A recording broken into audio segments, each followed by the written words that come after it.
కరుణారావు బ్రాహ్మణి ఎన్నికల ప్రచారం నిర్వహించారు. ప్రచారంలో భాగంగా ఎయిమ్స్ ఆవరణలోని ఎకో పార్కును ఆమె సందర్శించారు. వాకర్స్తో ముఖాముఖి నిర్వహించారు. గడిచిన 5 ఏళ్లలో ఈ పార్క్ నిర్వహణకు తమ సొంత డబ్బులు పెట్టుకుంటున్నారని, ప్రభుత్వం నుంచి ఎటువంటి సహకారం లేదని వాకర్స్ బ్రాహ్మణి దృష్టికి తీసుకొచ్చారు. పార్క్ ప్రవేశ రుసుము రద్దు చేయాలని, మంగళగిరిలో వాకర్స్ సభలు సమావేశాలు నిర్వహించుకునేందుకు స్థలం కేటాయించి షెడ్ నిర్మించాలని వాకర్స్ కోరారు.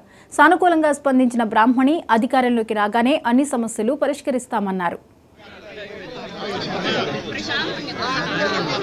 కలవడం నాకు చాలా ఆనందంగా ఉంది. పొద్దున చాలా మంది ఇక్కడికి ఈ పార్క్ వచ్చి వాక్స్ కి వెళ్తున్నారు. చాలా ఇన్స్పైరింగ్ గా ఉంది. మనం తప్పకుండా మన మంగళగిరిలోనే కాదు, మన ఆంధ్ర రాష్ట్రంలో పార్క్స్ డెవలప్ చేసుకోవాలి. అందరి హెల్త్ బాగుండాలి. పార్క్స్ డెవలప్ చేసే చంద్రబాబు నాయుడు గారి ప్యాషను.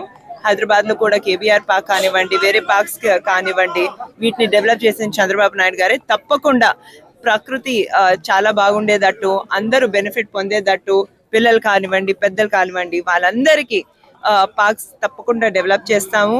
ఇక్కడైతే వాటర్ ప్రాబ్లం ఏదైతే ఉందో దాన్ని కూడా రిజాల్వ్ చేస్తాం. అందరూ నేను తప్పకుండా చెప్తానండి, లోకేష్ గారు కూడా చెప్తాను. ఏది వీలవుతే అది చేద్దాం.